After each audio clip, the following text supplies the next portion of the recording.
intumwa y'Imana sallallahu alayhi wa sallama yanyuze ku bantu bafite inzara ndende cyane z'ibyuma, inzara z'ibyuma imeze nk'imisumari, bari kwishimagura mu buranga bwabo no ku gituza cyabo, bari kwikomeretsa bishimagura bashimisha izo nzara zimeze nk'imisumari n'ibyuma.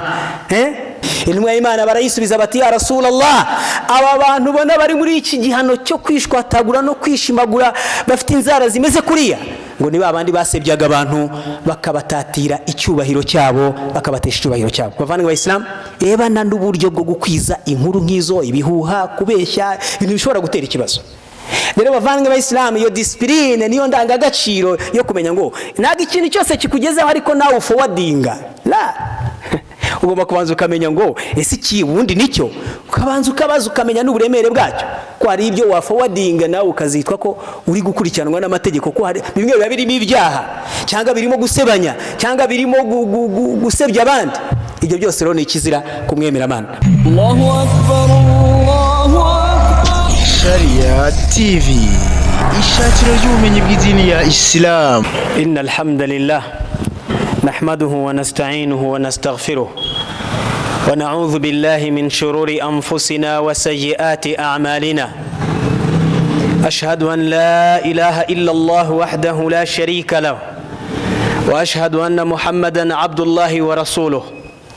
Allahumma salli wa sallim ala abdika wa rasulika Muhammad wa ala alihi wa ashabihi ومن تبعهم بإحسان إلى يوم الدين وسلم تسليما كثيرا. اتقوا الله عباد الله حق تقوى وراقبوه في السر والعلانية. قال تعالى يا أيها الذين آمنوا اتقوا الله حق تقاته ولا تموتن إلا وأنتم مسلمون.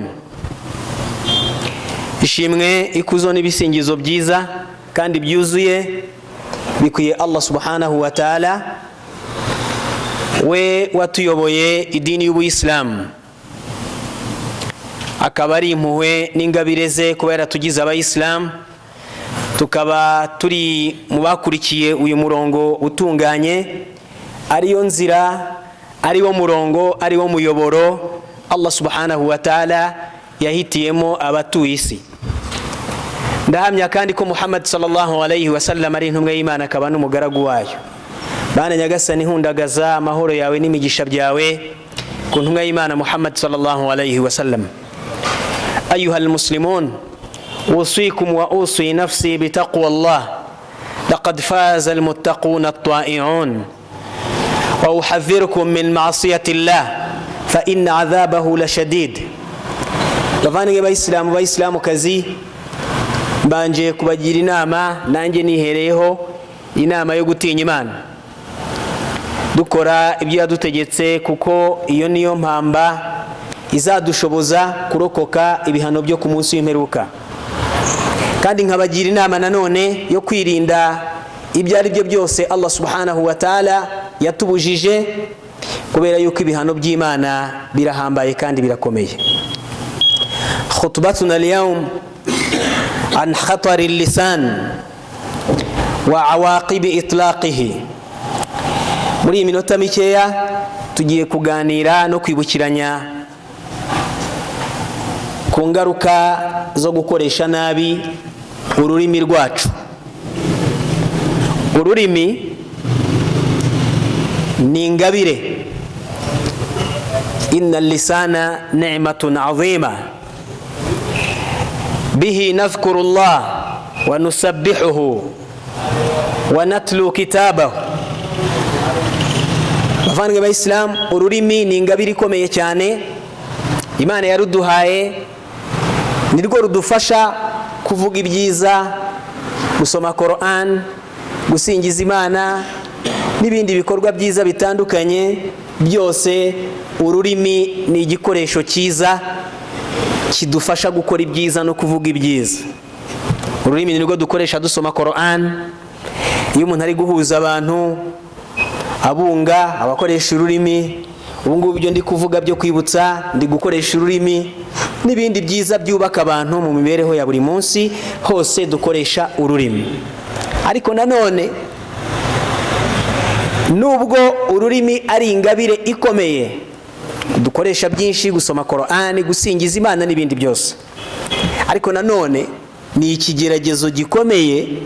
Ni nka cya cyuma gifite ubugi habiri, gikoresheje nabi kikugwa nabi, wagikoresha neza kikakugirira akamaro. Ururimi rero narwo khataruhu azim, rufite ingaruka n'inkurikizi zikomeye kuri wa wundi uzakoresha ururimi mu buryo adafite imipaka. Ururimi ni ikintu gishobora guteza fitna, kigateza ibibazo, kigasenya, kikangiza mu buryo bwinshi butagira n'umupaka, kubera iki gikoresho gusa Imana yaduhaye cyitwa ururimi. Ushatse gukwiza ibitekerezo bibi akoresha ururimi, ushatse gukwiza inzangano mu bantu akoresha ururimi, ushatse gukwiza ibihuha bisenya akoresha ururimi, ushatse kwanganisha abantu no kubateranya akoresha ururimi. Hadha lisan ibadallah khataruhu azim jiddan wa amruhu khatir. Uru rurimi ibyarwo birakomeye cyane. Niyo mpamvu Imana subhanahu wa ta'ala iravuga iti alam naj'al lahu aynayn wa lisana wa shafatayn wa hadaynahu najidayn. Imana iravuga iti uyu mwene Adamu ntareba yuko twamuhaye amaso abiri amufasha kureba. Amaso abiri ni inema ikomeye cyane, niyo mpamvu wayatakaje abafite ubumuga bwo kutabona baba bafite ikigeragezo gikomeye cyane mu buzima bwabo. Iyo ni ingabire y'amaso. Imana iravuga iti walisana wa shafatayn. Imana iti twanamuhaye uyu mwene Adamu, twamuhaye nanone ururimi nk'ingabire. Imana iri kutwibutsa iyo ngabire. Yudhakiruna Allah subhanahu wa ta'ala bi ni'mati lisan allati an'ama biha alayna wa lisana wa shafatayn. Imana iti kandi twanamuhaye ururimi, mwene Adamu twamuhaye ingabire y'ururimi, tunamuha n'iminwa yombi ibiri, ariho rwa rurimi rukorera hagati yayo. Ubwo Imana ahangaha iratwibutsa iyi ngabire ikomeye cyane. Ariko nanone mu yindi aya Imana iravuga iti yawma tashhadu alayhim alsinatuhum wa aydihim wa arjuluhum bima kanu ya'malun. Nanone Imana irongera ikavuga mu yindi aya muri Qur'ani, hano Imana yatwibutsaga yuko ari ingabire. Nanone Imana mu yindi aya iratwibutsa ikatubwira ngo ku munsi w'imperuka indimi zabo n'amaboko yabo n'amaguru yabo bizadushinja ibyo twabikoresheje hano mu buzima bwo kwisi. Ni ukuvuga ngo ururimi ruzahinduka ikizagushinja, kizatanga ubuhamya bw'uburyo warukoresheje.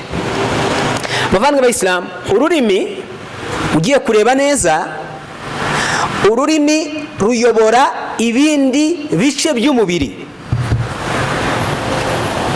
Hari wakwibaza ngo none se gute? Ururimi ibyo ruvuga biraza bigakwira mu bindi bice by'umubiri, ndetse n'ikindi gice cy'umubiri icyo ari cyo cyose gishobora kureactinga cyangwa kugira icyo gikora gishingiye ku by'ururimi rumaze kuvuga.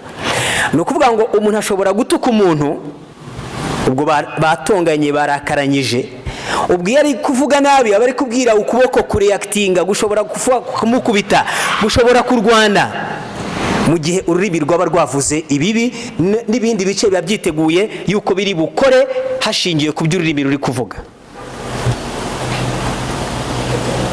Niyo mpamvu intumwa y'Imana Muhammad sallallahu alayhi wa sallam yaravuze iti la yastaqimu imanul abdi hatta yastaqima qalbuhu wa la yastaqimu qalbuhu hatta yastaqima lisanuhu. Intumwa y'Imana sallallahu alayhi wa sallam aravuga iti ukwemera k'umuntu ntigushobora gutungana, iman imani yawe ntabwo ishobora gutungana kugeza igihe watunganya umutima wawe ugatungana, ukabanza ukawukuramo ibibi, ukawukuramo inzangano, ukawukuramo ishyari, ukawukuramo ibintu byose bibi bishobora kuza bikajya mu mitima yacu. Ariko intumwa y'Imana iravuga ngo wala yastaqimu qalbuhu hatta yastaqima lisanuhu. Nanone rero umutima ntushobora gutungana ngo ube mwiza n'ururimi rutabanje gutungana. Ururimi rugomba kubanza gutungana kugira ngo n'umutima wawe utungane. Bavandimwe b'Abayisilamu, mu byaha rero ururimi rudukoresha ni ibyaha byinshi bitandukanye. Niyo mpamvu intumwa y'Imana Muhammad sallallahu alayhi wa sallam yigeze kuza umuntu abwiye intumwa y'Imana ati ya Rasulallah, ngira inama. Yewe intumwa y'Imana ngira inama. Umugabo yarazindutse afata urugendo ajya kubwira intumwa y'Imana, arayibwira ngo yewe intumwa y'Imana ngira inama uko nakwitwara mu buzima bwanjye, inama yazamfasha. Intumwa y'Imana iramubwira iti amsik alayka hadha. Intumwa y'Imana imwereka ururimi, iramubwira iti inyama y'ururimi wayibonye? Ati nayibonye. Intumwa y'Imana iramubwira iti uzajya ufata ururimi rwawe. Iyo niyo nama intumwa y'Imana yamubwiye. Uzajya ufata ururimi rwawe uruvugishe ibyiza, niba nta byiza ufite wicecekere. Nawe intumwa y'Imana ikavuga iti sallallahu alayhi wa sallam man kana yu'minu billahi wal yawmil akhir falyaqul khayra aw liyasmut. Intumwa y'Imana iravuga iti umuntu uzi ko yemera Imana n'umunsi w'imperuka, uzi kutinya Imana, ugatinya kuzahagarika imbere y'Imana ku munsi w'imperuka, ngo uzajya uvuga ibyiza cyangwa nubibura wicecekere.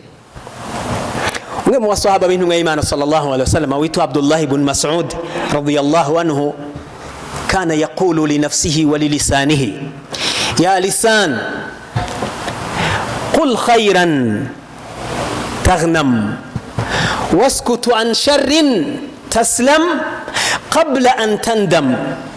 Uyu musahaba iyo buri gitondo iyo bwacyaga bukeye mbere yuko ava mu rugo yabwiraga ari kwibwira, ariko ari kwiyibutsa, anibutsa ururimi rwe niwe wabaga yiyibutsa. Mbese akavuga ati ururimi rwanjye mbere yuko njya mu guhura n'abantu mu kazi, mu mirimo ya buri munsi, ndakwibukije dore ni mu gitondo burakeye. Akibutsa ururimi rwe inama 3. Ubwo yabaga yiyibutsa, ariko by'umwihariko abwira igice cyitwa ururimi. Akabwira ngo yewe wa rurimi rwanjye we, qul khayran taghnam, ngo ujye urangwa no kuvuga ibyiza, nibyo bizagushoboza gukiranuka n'ibihano by'Imana. Waskutu an sharrin taslam, kibi uzajya uceceka, ikibi ntukajya ukivuga, ujye ukihorera, ntukajya uvuga ibibi, mbese ibiteranya, kubunza abantu, gusebya n'ibindi, ibyo uzajya ubyihorera. Taslam, ngo uzarokoka.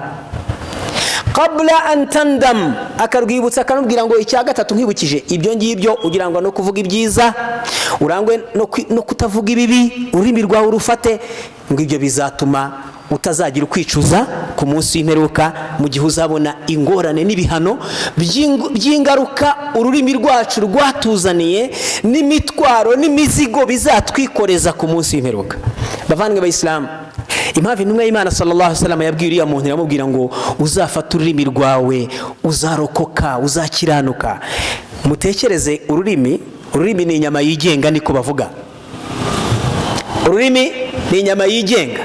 Umuntu ashobora guhera mu gitondo avuga, akora ibyaha, n'uwayimubarisha ntiyabyibuka. Guhera mu gitondo kugeza izi saha, buri munota, buri segonda avuga ibibi, asebya, avuga ibintu bitari byiza, bitubaka, bitari byiza imbere y'Imana, birakaza Imana. Bwira nimugoroba akoze ibyaha bingana iki, ukwezi kuba kumusigira afite imitwaro ingana iki, ururimi rwe rumwikoreje. Bada shahar bada sana, fama miqdaru hasaidi alsinatina as-sanawiyya وما مقدار حصائد ألسنتنا في عمرنا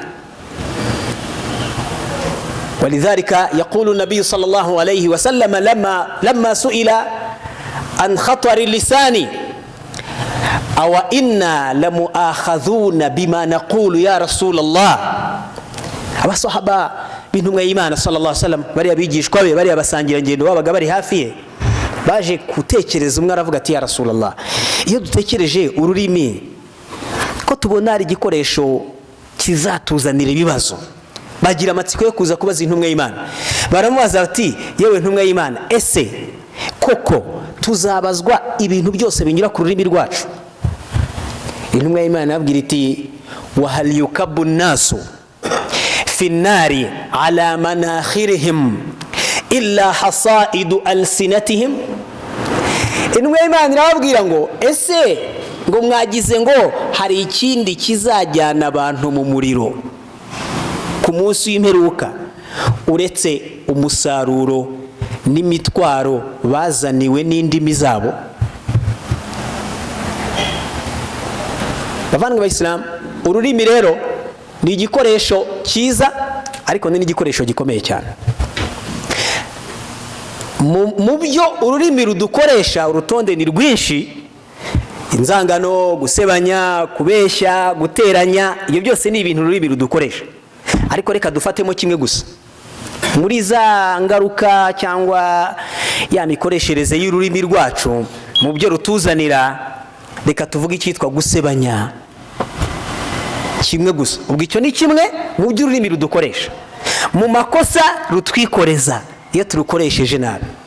Gusebanya ni ukuvuga ibyo mugenzi wawe atakwifuza ko wamuvuga hari, icyo nicyo bita gusebanya. Niko intumwa y'Imana sallallahu alaihi wasallam kama arafa nabii sallallahu alaihi wasallam bil ghiba qailan al ghiba dhikruka akhaka bima yakrahu.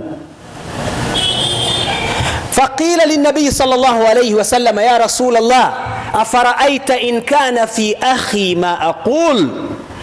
قال إن كان فيه ما تقول فقد بغته أو فقد اغتبته وإن لم يكن فيه ما تقول فقد بهته. النبي صلى الله عليه وسلم يرفزتي gusebanya ni ukuvuga inenge mugenzi wawe atakwifuza kumva ahari kamuvuga. Noneho umwe abaze intumwa y'Imana mu baraho ngaho aravuga ati se intumwa y'Imana, ndamutse mvuga inenge ariko koko zose azifite? Intumwa y'Imana yamubwira ngo uramutse ubivuze ari inenge ariko kamuvuga adahari ngo yisobanure, cyangwa se aho bikenewe mu butabera n'ahandi, ariko wari ukuvuga gusa ari ugusebya, icyo gihe nicyo bita gusebya, nyine ubukoze icyaha cyo kumusebya. Noneho ngo iyo uhimbye ibidahari, ibyo adafite, bwo noneho uba umuhimbiye. Intumwa y'Imana itandukanyije guhimba no gusebya. Idini y'Ubuyisilamu yemera ko umuntu ashobora kuvuga inenge ahantu hakurikira. Icya mbere, kujya kuvuga niba umuntu yarakurenganyije, ukajya kuvuga ibyo akora aho bagomba kukurenganura, urugero mu butabera cyangwa mu buyobozi, ibyo ntabwo byitwa gusebya, kuko ugiye kuvuga aho bigomba naho bagomba gukemura icyo kibazo. Ibyo biremewe muri ubwo buryo bw'aho ngaho. Ikindi cya kabiri, umuntu ashobora kukugisha inama bikaba igisubizo cyawe kiri bushingireho icyemezo afata, bikaba ngombwa ko umubwira icyuzi kinenge kuri uriya muntu. Urugero, wenda umuntu agiye kugira umufiance cyangwa se uwo yifuza kuzashyingiranwa nawe, yaba umugabo akaza kukubaza ku mukobwa runaka, cyangwa se umukobwa akaza kukubaza ku mugabo runaka cyangwa umusore runaka, avuga ati ko numva wenda turi kugana aho kubana, bimeze bite, umuzi ute, ngira inama. Icyo gihe inenge waba uzi niba ari inenge ubona ikomeye idakwiye, wayimubwira kubera yuko bifite akamaro, kuko akeneye ko umugira inama bishingiye ku makuru waba uzi. Urumva nawe biramureba, is concerned, amakuru aramufasha. Ibindi bitari muri ibyo ngibyo, ikindi nanone ni ukujya kuvuga umuntu, wenda ukavuga uti hari umuntu, urugero ukavuga uti dufite ubuyobozi, umuntu runaka, urwego ugiye kubibwira rukaba ari urwego rushobora kumugira inama rukamuhana cyangwa se rukamukurikirana. icyo gihe wemereye kubwira ubuyobozi uti uyu muntu wenda yitwara atya imeze gutya na gutya muzabikurikirana. Ibyo nibyo byemewe. Ariko ubundi kwicara mu cyicaro kitarebana n'ibyo, kitari muri izo nzego tumaze kuvuga, ibyo wicaye ugatera intero yo gusebya umuntu no kuvuga nubwo mwamuvuga ibiri byo, keretse wenda ari umuntu uri ku mugaragaro ku buryo ibyo bizwi na bose, ariko kuvuga ngo abantu bicariye umuntu bakavuga n'ibiri byo n'ibitari byo, icyo ni icyaha, nicyo cyitwa gusebanya imbere y'Imana subhanahu wa ta'ala. Icyo cyaha rero ni icyaha gikomeye cyane. وأجمعت الأمة كما حكى ابن المنذر إجماع الأمة على تحريم الغيبة وأنها من كبائر الذنوب عند الله عز وجل. icyaha rero cyitwa gusebanya ni icyaha gikomeye mu byaha biremereye imbere y'Imana. قال الله تعالى ولا يغتب بعضكم بعضا أيحب أحدكم أن يأكل لحم أخيه ميتا فكرهتموه. Imana iravuga muri Qur'an iti muramenye ntimuzasebanye, ntimuzasebye bagenzi banyu. Hanyuma nagira ngo mbasabe bavandimwe b'Abayisilamu dukurikire neza iri gereranya Imana ivuze muri Qur'an igereranya icyaha cyo gusebanya. Mwumva uburyo Imana ikigereranyije bitwereka uburemere bwacyo. Imana iravuga iti ntimugasebanye, ntimugasebye bagenzi banyu. Imana iti ayuhibbu ahadukum.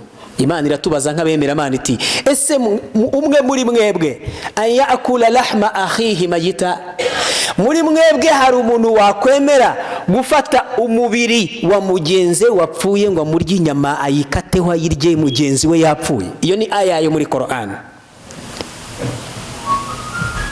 يشبه الله سبحانه وتعالى في هذه الآية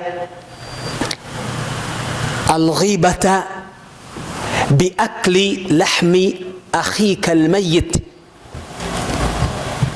Imana iragereranya icyaha cyo gusebanya ikakigereranya mu buremere no kuba wafata mugenzi wawe witabye Imana wapfuye ukamukataho igice cy'umubiri ukakirya umubiri we.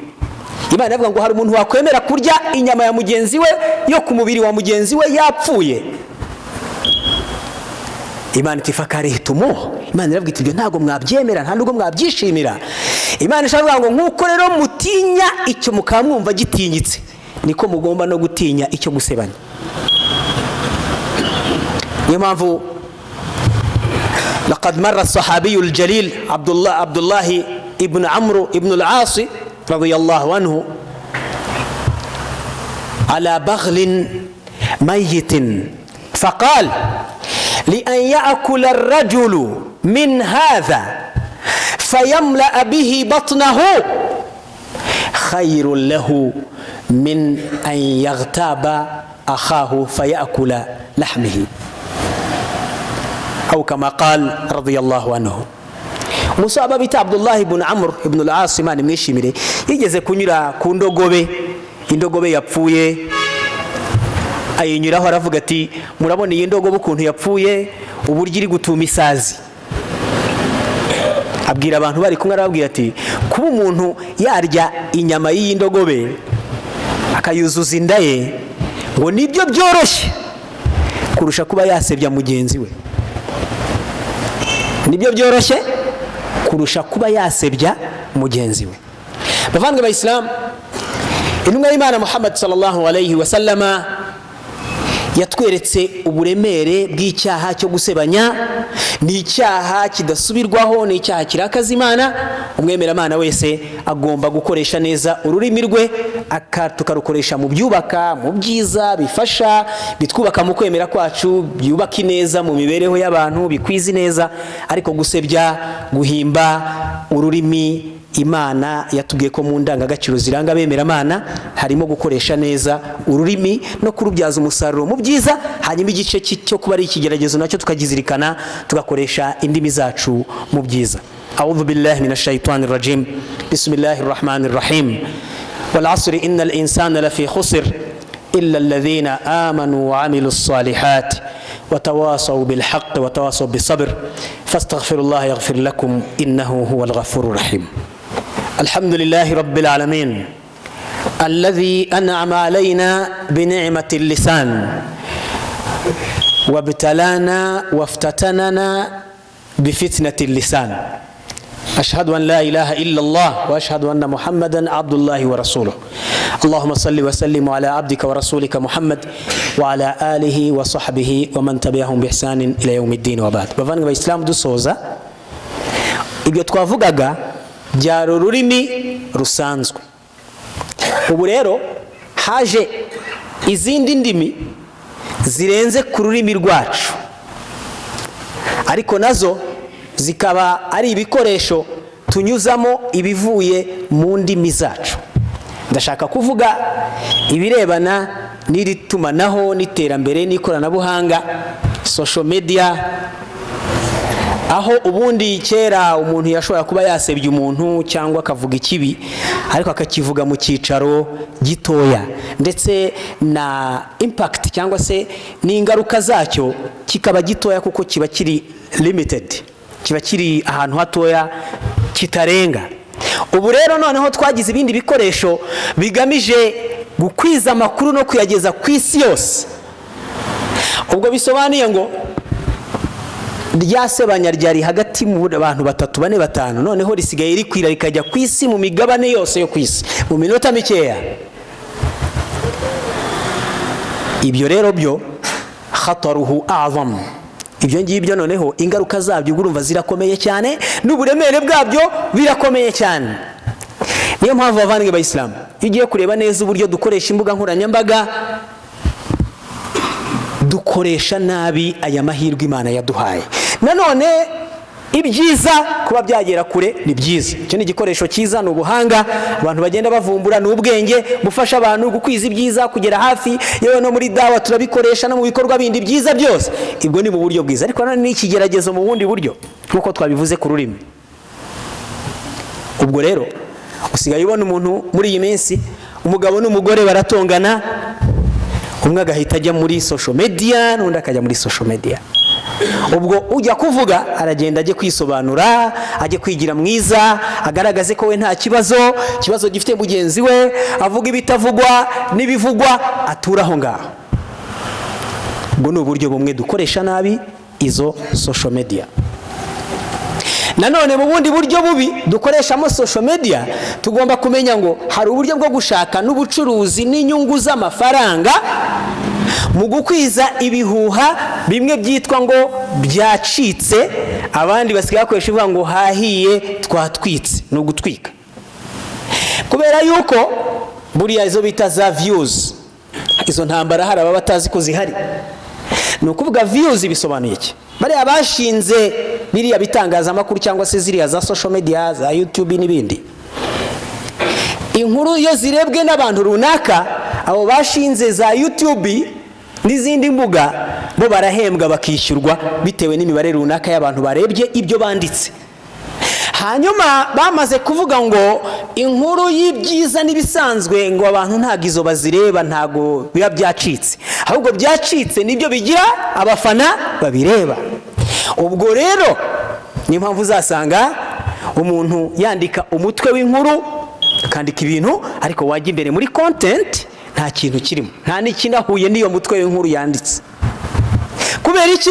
Ni ukugira ngo nyine abanza gushyira mu bwonko bwawe yuko iyo nkuru ugomba kuza ukayifungura, hanyuma niwinjiramo ukaza kuburamo ikigendanye na ya nkuru n'inyito yayo, ariko waraba yandikiwe kwa ko views ari kuzibona, ibindi byo ntacyo bimubwiye. Aho rero harasabwa ubunyangamugayo, harasabwa ubunyamwuga. Hanyuma ikindi nanone, ingaruka nanone n'ingorane z'izo mbuga nkoranyambaga. Ubundi umwuga wose n'umurimo wose ugira abantu bawize, bawukora mu buryo bwa kinyamwuga. Itangazamakuru ni umwuga kandi ukomeye. Itangazamakuru ni umwuga ushobora kwangiza no gutwika no gusenya, nk'uko tubizi byaragize n'ingaruka zikomeye cyane no mu mateka y'igihugu cyacu. Itangazamakuru rero ubu noneho iryo kuri social media ntago rigombera uwize itangazamakuru, nta nubwo rigombera kamera nyinshi cyane wenda zisaba ubushobozi bwinshi. Buri wese ufite smartphone, yaba ari mu gikoni, yaba ari mu murima, yaba ari ahariho hose, nawe ubitangazamakuru yarikora. birahagije kwifotora nawe akifata akirikodinga, yarangiza akajugunya agafungura YouTube cyangwa ibindi akoherezaho, ariko mu by'ukuri nta rwego afite, nta rwego ariho rwo kumenya ngo inkuru ijya muri public igomba kubiteye ite. Akabanza agakora isesengura ry'ibyo agiye kuvuga mu rwego rw'amategeko, akabisesengura mu rwego rw'imyifatire, akabisesengura mu rwego rw'indangagaciro, akabisesengura mu rwego rwo kumenya ngo uzabyumva azabisobanura ate, ikibazo byateza ni ikihe. Iyo wize itangazamakuru kimwe n'uwize n'ibindi ibyo ari byo byose abazi ibyo byose. Ubu rero ni ikibazo gikomeye, izo mbuga nkoranyambaga zimesha kuwa uwanja wa fujo buri wese. Abanyamakuru bagira icyo bita do's and don'ts. Abanyamakuru bagira icyo bita deontology za kinyamakuru, bagira indangagaciro. Umuntu w'umunyamakuru afite uko yandika inkuru, afite uko ayivuga, afite angles ayireberamo, afite uburyo ayicukumbura akayisesengura mbere yo kuyisohora. Ibyo rero bituma ubwo rero kuba haza n'abayitwa abanyamakuru babyiyitirira, batabyize, bahawe urwo rubuga rw'ikoranabuhanga kugeza ubu rudafite nyirarwo urukontorora. Icyo nacyo ni ikindi kibazo tugomba kumenya kiri ahangaha mu isi. Rero abantu nibatitonda bishobora kutubera ikigeragezo n'ikibazo aho kugira ngo bitubere ikiza. Umuntu asigaye avuga ikintu icyo ari cyo cyose kikaba kigeze ku isi. Ubwo bisobanuye ngo rero amagambo y'Imana muri Qur'an, Imana ivuga ngo ya ayyuhalladhina amanu in ja'akum fasiqun binaba'in fatabayyanu an tusibu qauman bijahala fatusbihu ala ma fa'altum nadimin. Amagambo y'Imana muri Qur'an aba afite agaciro igihe cyose, ariko noneho muri ibi bihe fi alamin al-yawm, alam teknolojia, iyi si noneho y'ikoranabuhanga, atathabutu wa tabayyunu awla wa ashaddu ahamiyatan. Ubu noneho Imana iratubwira ngo nibugerwaho n'inkuru mujye mubanza muyicukumbure. Ubwo byari na kera, noneho abantu bagikoresha uburyo busanzwe bwo kuvuga, kuganira, guhura. Ubu noneho muri iki gihe noneho gushishoza no gucukumbura no gusesengura no gushakisha inkuru ikugezeho ukabanza ukayitondera, ubu noneho birasabwa cyane kurushaho, kuko noneho ibyo bikoresho byose byaje. Kandi si no mu buzima bw'idini gusa, hari inkuru ushobora gufata kohereza ejo n'ejo bundi ukisanga mu butabera. Buriya ugiye mu magororero, muri za pirizo, uzasangamo abantu benshi baba bafite ibyaha, bagonganye n'amategeko birebana n'uburyo bwo gukwiza inkuru nk'izo, ibihuha, kubeshya, ibintu bishobora gutera ikibazo. Rero bavandimwe b'Islam, iyo discipline niyo ndangagaciro yo kumenya ngo ntago ikintu cyose kikugezeho ariko nawe forwardinga la ugomba kubanza ukamenya ngo ese iki ubundi nicyo, ukabanza ukabaza ukamenya n'uburemere bwacyo, ko hari ibyo wa forwardinga nawe ukazitwa ko uri gukurikiranwa n'amategeko, ko hari bimwe biba birimo ibyaha cyangwa birimo gusebanya cyangwa birimo gusebya abandi. Ibyo byose rero ni ikizira kumwemera Imana. Bavandimwe b'Islam, dusoza rero, gusebanya al-ghiba muharrama ni icyaha gikomeye cyane. Wa akhtimu بتذكير الحديث النبوي الشريف عن النبي صلى الله عليه وسلم أنه قال من كان عند أخيه له مظلمة فليتحلله اليوم قبل أن لا يكون دينار ولا درهم فإن كان له عمل صالح أخذ منه بقدر مظلمته وإن لم يكن له عمل صالح أخذ من سيئات صاحبه فحمل عليه متفق عليه. Bavandimwe b'Islam, reka mbibutse hadithi ya nyuma dusoza. Intumwa y'Imana sallallahu alayhi wa sallama yatwibukije ngo gusebya umuntu hari ideni bumufasheho. Buriya iyo usebeje umuntu imbere y'Imana ni wowe uba wishyizeho ikibazo kurusha uwo wasebeje. Hari urubanza wishyizeho rukurikira. Intumwa y'Imana yavuga iti umuntu wasebeje umuntu hano kuri iyi si ngo nagerageze ave kuri iyi si barabikemuye, yaramusabye imbabazi, bariyunze, ngo kuko imbere y'Imana ku munsi w'imperuka icyo azamuhemba nta kindi. Intumwa y'Imana avuga ngo Imana izafata mu ibikorwa byawe byiza wowe wamusebeje, nirangiza ibimuhe ibyiza byawe abitware umwishyure. Intumwa y'Imana avuga ngo uwasebeje nazaba adafite ibikorwa byiza byo kwishyura uwo yasebeje, ukhiza min sayiati sahibihi, hazafatwa mu bikorwa bye bibi bya wa wundi wasebejwe, hazafata mu byaha bye, Imana nirangiza ibyikoreze uwamusebeje imbere y'Imana subhanahu wa ta'ala. لما عرج بالنبي صلى الله عليه وسلم مر بأقوام لهم أظافر من نحاس فقال من هؤلاء يا جبريل لهم أظافر من نحاس يخمشون بها وجوههم وصدورهم. intumwa y'Imana sallallahu alayhi wa sallama muri rwa rugendo yakoze rwo kujya mu ijuru Laylatul Mi'raj, intumwa y'Imana sallallahu alayhi wa sallama yanyuze ku bantu ko murabizi yagiye yerekwa ibintu by'ibihano byo mu muriro utazima.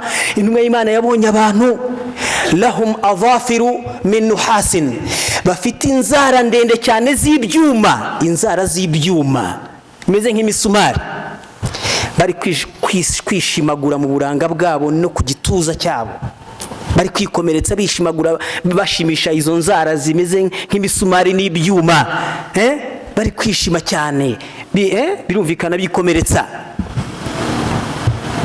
Intumwa y'Imana ibaza bari abasahaba ngo man haula, bariya ni bande? Intumwa y'Imana Jibril arayibwira ngo, ubwo yari kumwe na malayika Jibril, aramubaza ko yagiye abona ibintu byinshi, murabizi mugenda mubyumva mu gisho zitandukanye, ariko hano yaramubwiye ngo bariya abantu mbona ni bande? Bari mu bihano bikomeye kuriya, bafite inzara z'ibyuma n'imisumari, bari kwishima mu buranga bwabo bikomeretsa no kubituza byabo n'ahandi. Intumwa y'Imana baza Jibril ngo bariya ni bande? Faqala, aramubwira ati haula alladhina yakuluna luhuma an-nasi wa yaqauna fi a'radihim.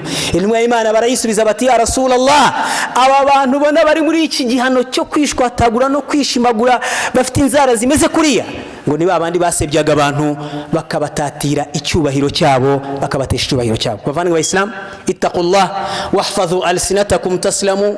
Bavandimwe b'Islam, dutinye Imana, dukoreshe neza indimi zacu, bizatuma dukiranuka ibihano by'Imana subhanahu wa ta'ala. Thumma sallu wa sallimu ibadallah ala al-bashir an-nadhir as-siraj al-munir.